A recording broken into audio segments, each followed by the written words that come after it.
Marty here, and thanks for listening in to Warehouse and Operations as a Career again this week.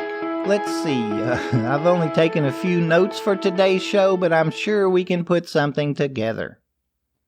I just noticed that this will be episode 286. We're getting close to that 300 mark. I originally planned on only doing about 50 episodes.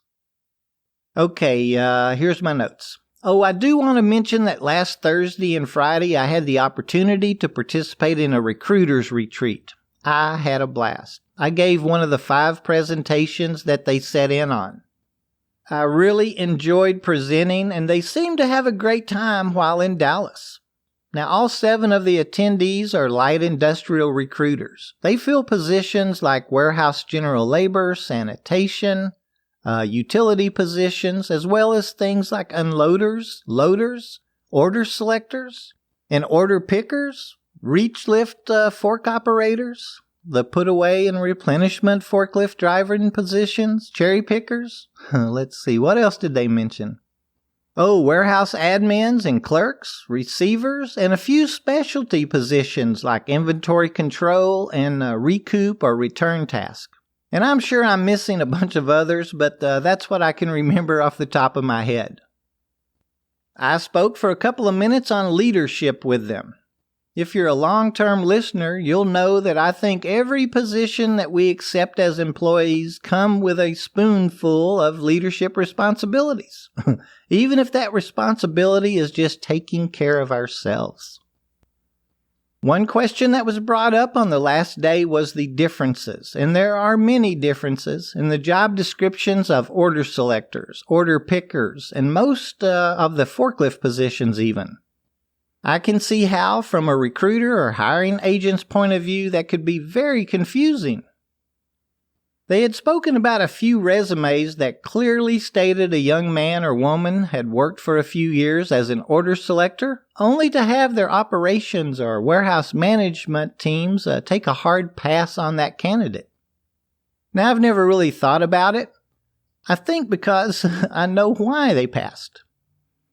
There's been times even I haven't understood why I couldn't promote or hire someone before. Hiring is in their world, the recruiter's world, the hiring agent's world.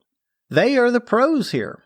Those rules and regulations are in their wheelhouse. Let's look at the differences in order selecting as an example. I know a facility where the quote-unquote selectors are actually what I would call pickers.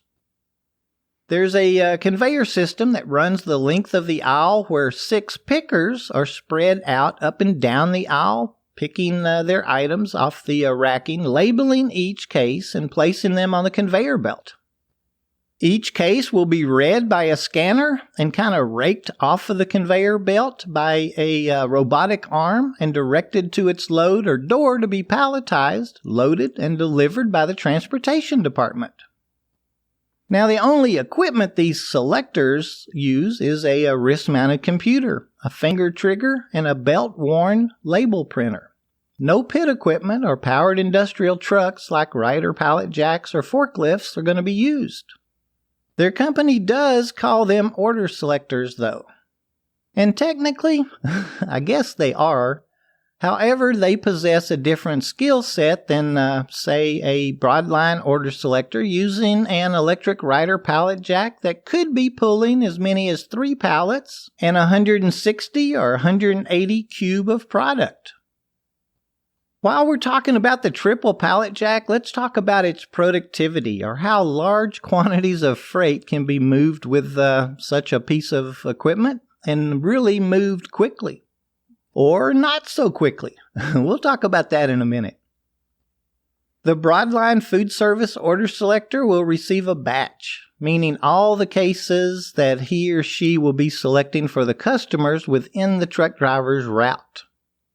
A full trailer load of stops may consist of, anywhere from 2 to 5 batches or more runs through the warehouse. This group of order selectors may, more often than not, be paid off of an incentive plan or activity-based pay program, some type of piece and pallet selected program and rate. In my experience, these associates are selecting, let's say upwards of 200 cases an hour plus. They're paid very well. Accuracy is important. Safety is their priority one, but so is their cases per hour. I refer to these types of positions as high productivity order selectors.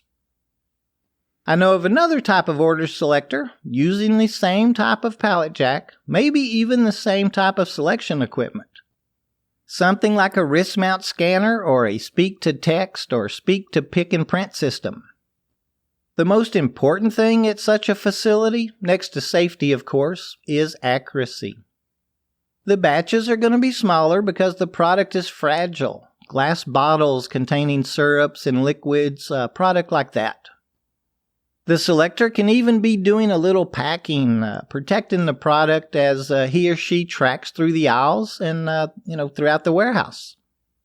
Working here, it's more like safety, then accuracy, and then cases per hour. Such a facility may have a case per hour quota of much less than what we talked about earlier. Could be something like even 80 cases an hour. Now, of course, the pay rate will be much less here also.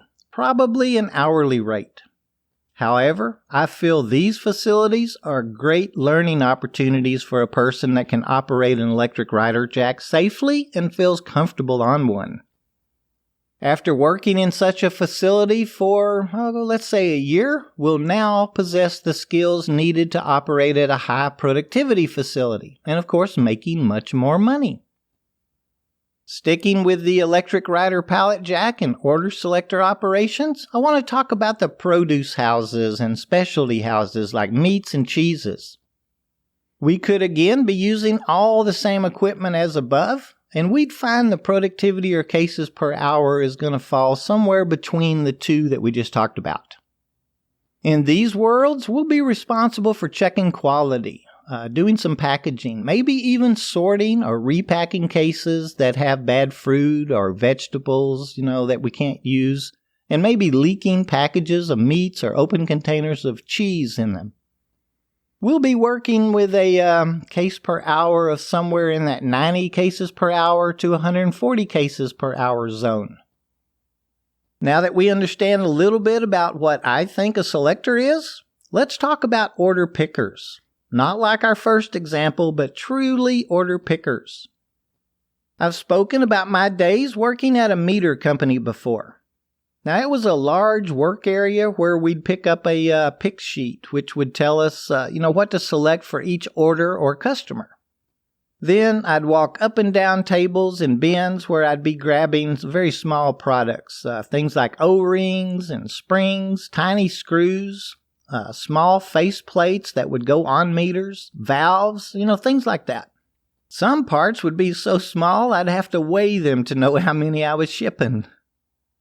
Now these are great tasks for the individual that is new to warehousing and doesn't have any equipment experience just yet. So before we leave order selection, let's discuss the experience levels necessary for each type of job. We'll start with a high productivity order selector. Now this associate will have to be very proficient with his or her powered industrial truck. I'd like to see them with at least 3 years of experience on the jack. They're going to have to be someone that demonstrates really high levels of energy and a strong work ethic. There is no room for attendance issues on this type of shift. It's a commitment that has to be made. Then we have the low productivity order selector. Now I think these are great get your foot in the door positions regarding order selecting. I'd recommend at least 6 months on the electric rider jack and really a strong focus on one's job. Again, attendance and safety are going to be paramount. I'll call it a commitment to the job again. Now we'll talk about the specialty warehouses. I really like these proving grounds. Yes, we'll need a little more electric rider jack experience than before, maybe a year or a little more than a year, maybe 18 months. But at that 90 to 140 case per hour level, we can really hone our skills and move into the high productivity game much easier and quicker. Again, this job is a commitment. Safety, attendance, and quality is going to be important. Let's see, I had a question about forklifts. What was it? Let me see if I can find it. Okay, here it is. I guess her concern covered several different types of powered industrial equipment. She asked, "You can operate, and I think you are certified to operate everything except the turret truck. What should I start out with? Is there a natural step from equipment to equipment?" Okay, she is a long-term listener. Of course, it's all going to depend on our job. Our company is going to train us to their needs. I can share what I believe to be the easiest transitions. First, I'd like to state that the only reason I have been exposed to so many different pieces of powered industrial trucks is that I am still in the industry. I've been doing this a long time. The first piece of equipment I was exposed to was the counterbalance forklift. That's a sit-down model, and I was trained how to operate the clamp attachment at the same time. My next piece of equipment was a single electric rider jack. Then I was taught to operate the cherry picker. My next piece of equipment was the reach lift. I still enjoy the reach lift today. I think I then learned the push-pull or slip sheet attachment on the stand-up lift. Then I went on to the double and triple electric rider pallet jacks. In there somewhere about then came the floor sweepers, scrubbers, scissor lifts, dock stockers, floor stripers, and hoist cranes. Again, you'll be taught the equipment and tools that's needed to perform your task at your facility. If you are seeking employment and target the career you'd like to have, just have a plan. Find a place that uses the equipment you want to operate. Get your foot in the door as a general labor or some entry-level job. And after about 3 months of being that employee, the one on time every day and following directions, you'll go to your boss and let them know that you want to be trained on whatever it is. It's really just that simple. Now, very few people I know can safely operate more than, let's say 3 types of equipment. Really, only us more mature warehouse associates or trainers that work on several pieces of equipment is going to be proficient on more than 3 or 4 types of equipment.